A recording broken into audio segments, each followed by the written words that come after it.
الله الرحمن الرحيم الحمد لله إلهي باب مهده والصلاة والسلام على رسول الله maanta waxay ka mid tahay maalmaha taariikhiga Soomaaliland maanta tallaabo horumar ay qaaday dhinaca siyaasadda nabadgelyada Soomaaliland oo dhan maanta waxay ku guuleystay hawl culus oo aanay dalalka la ictiraafsan yahay ee naga dhaqaale badan badankoodu aanay gaarin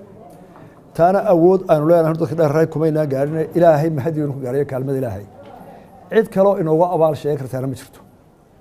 kala daayirahayna siiyay kolka koobaad waxaan ugu mahadnaqayaa shacbiga Soomaaliland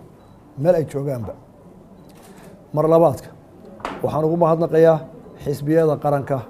saddexda xisbi kulmiye iyo wadaniyo oo dhammaan taageerayaashooda iyo madaxdooduba si la xajecel leh wadaninimo leh nabadgelyo leh mustaqbal dhowr leh ay u tartameen oo ay howlgaleen waxaa kaloo mahadnaqayaa guddiga doorashooyinka qaranka oo culays weyn ku dhacay iyaga iyo shaqaalahoodaba iyagana waynu mahadnaqaynaa hawl aan qiyaas karin baa ku dhacay iyo barashar waa ah iyagana aad iyo aad baynu mahadnaqaynaa waxaynu u mahadnaqaynaa ciidamada qaranka Soomaaliland oo runtii inoo suurtageliyay dal jira xuduudda daafaca gudihiisa kala nabad gala tartanka intaa la galana iyaga oo naftooda horeyaala oo xaasaskoodii carruurtooda aan danayn ee ta qaranka ka horreysiya iyagana ugu mahadnaqaynaa waxaanu mahadnaqaynaa saaxiibada Soomaaliland ee caalamiga ah ee dawladda leh ee leh haddii la urur leh dhammaantood taageerada ay nasiyeen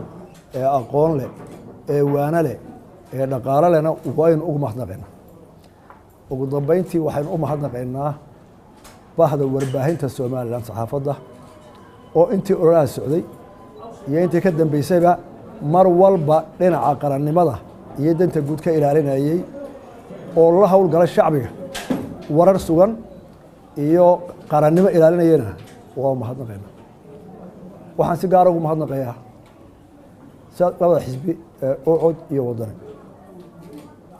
oo laba xisbi oo muddo kala madaxdooda iyo taageerayaashooda ay yihiin gaar ahaan waxaan ugu mahadnaqayaa xisbiga kulmiye oo ah xisbigii isoo sharaxay gudihiisa ila hawlgalay guusha dhigay maanta waxaan leeyahay xisbi gaari ma guuleysan saddexdii xisbi oo guuleystay Soomaaliland baa guuleystay maanta ma nihin annaga iyo idinka waxaynu nahay innaga oo Soomaaliland wax kasta oo Soomaaliland ka tirsato qardoofoyinku baraad buu yimaadaa qoyskaas khilaafa aabiye inan hooye iyo inan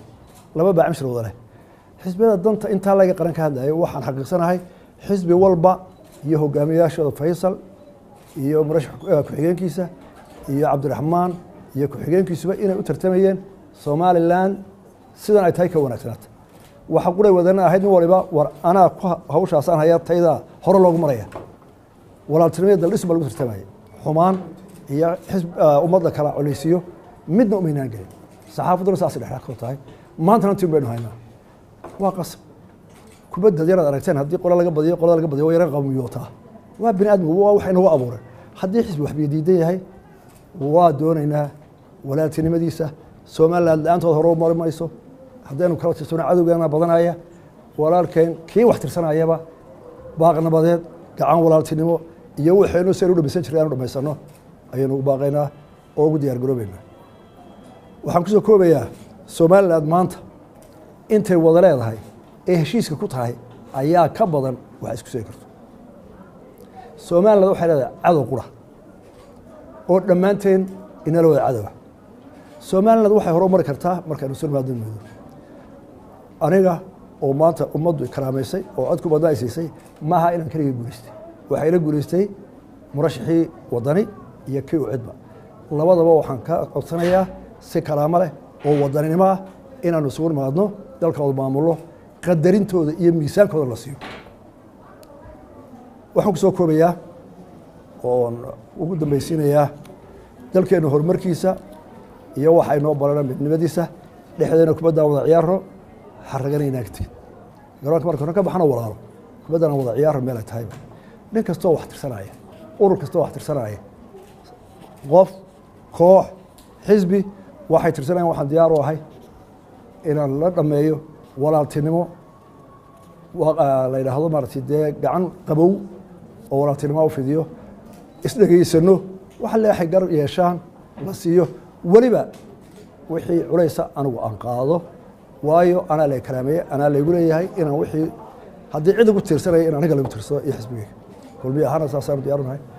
ugu dambeynta waxaan u mahadnaqayaa madaxweynaha jamhuuriyadda somaliland iyo xukuumaddiisa